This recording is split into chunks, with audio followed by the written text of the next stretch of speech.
Today, I'm going to reveal the 3 core psychological principles that separate a cheap-looking personal brand from a premium one, show you how world's top personal brands use them, and give you a framework so you can apply it to your personal brand as well.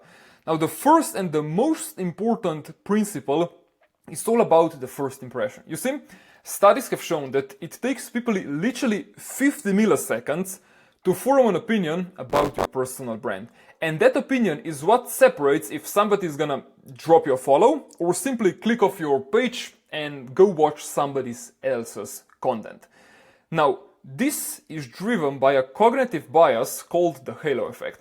The halo effect is our brain's tendency to let the initial impression dictate our judgment of everything else that is going to follow. Now, to put this into practice, if your personal brand looks professional, clean and high quality, people in their brain will automatically assume that your product, service, or literally the entire business is high quality as well.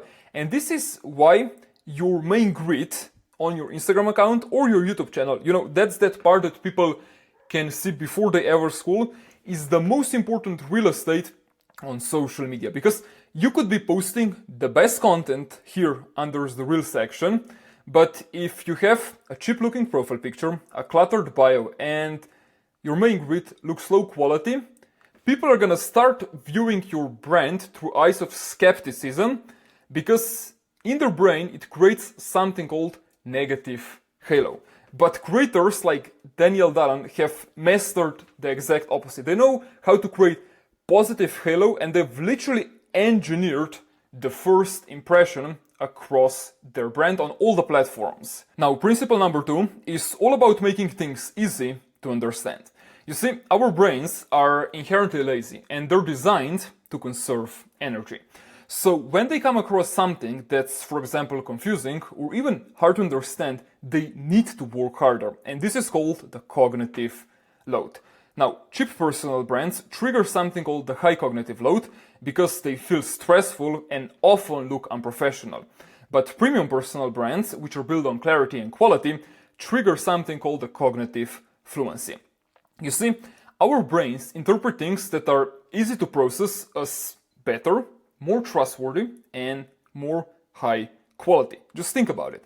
A cheap-looking personal brand is often confusing, but a premium personal brand, like the one that Iman Gadzhi built for himself over the years, is built on clarity. It has a clear visual hierarchy, and your eyes know exactly where to look. Now, by doing that, Iman Gadzhi essentially reduces your mental efforts, and it makes you feel calm and in control. Now, the third principle is where the real magic happens. I'm talking about small details like constantly having active stories on your Instagram, so whenever somebody discovers you, they can instantly get a glimpse into your day-to-day life, being intentional with your highlight covers and showing people the life that you are living, sharing your story, and essentially showing people that you were once in their position, which instantly makes you relatable and more trustworthy, talking about your values and principles, what you stand for and what you are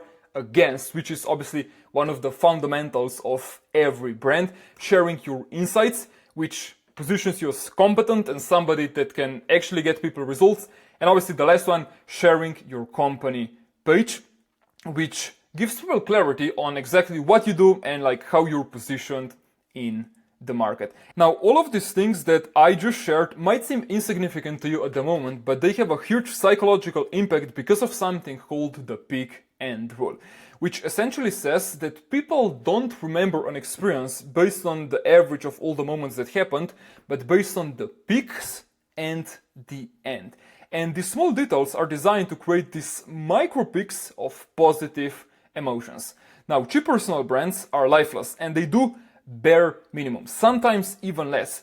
But premium personal brands, like the one that Iman Gadzhi built for himself or Daniel Dallin, are extremely intentional. They lean into these small little details because they know it's one of the reasons they're able to stand out from the rest of the competition and really build a premium personal brand based on these 3 psychological principles that I just walked you through in this video. But how do you actually apply them to your own personal brand? Here I put together a 3-step framework to make your personal brand feel more premium as soon as today. Firstly, engineer your first impression. Literally ask yourself, like, what is the feeling that I want people to have in the first 50 milliseconds of discovering me either on Instagram or YouTube? Like, what is that one core association that I want to build my personal brand around? And then essentially structure your entire Instagram account and the main grid around that. You know, that's that part that people can see before they ever scroll, which is gonna create the positive halo effect in the person's mind. Next, declare war on cognitive load. Every personal brand that is obviously premium is based on this one thing, which is clarity. So let me show you how to correctly optimize your Instagram account and YouTube channel for clarity, so people's eyes can see exactly where they need to go and they can also take the next steps. Firstly, you need to have a clear profile picture, preferably taken off with a camera, and obviously make sure that your face is visible. Make it as simple and as clear as possible. And obviously, for example, if you're a fitness coach, make sure that you have a gym in the background so you create that association.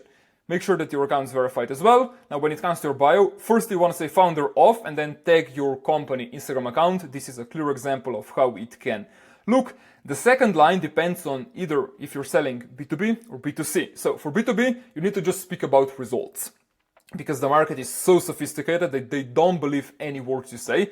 So I just had over 2 million generated for online coaches, but if you're in B2C, just follow the standard structure of helping ICP get obviously then desired outcome, and then next you just want to push them all to YouTube. When it comes to your highlights, you need to be firstly intentional with the highlight pictures and really showcase the life that you're living and, you know, those core pillars. So for example, traveling, working online, villas, working out discipline, cars, and other stuff. And then you need to have at least 3 highlights full of client wins. One about YouTube, where you essentially save all the promo stories for YouTube videos. So you just increase a chance of people going to YouTube and consuming your long form content, because we all know they need to consume that before ever making a high ticket buying decision. And obviously the last one, personal. When it comes to the main grid, I talked about it a bit before. First one needs to be your story. Second one, something about your values, beliefs. The third one, just a client testimonial. Now, when it comes to YouTube, use the same profile picture as you have on Instagram, so there is no disconnect. When it comes to the banner, just have your company logo. When it comes to the description, you pretty much copy what you've said on Instagram. The first link always needs to be Instagram. The second one, Calendly / your landing page.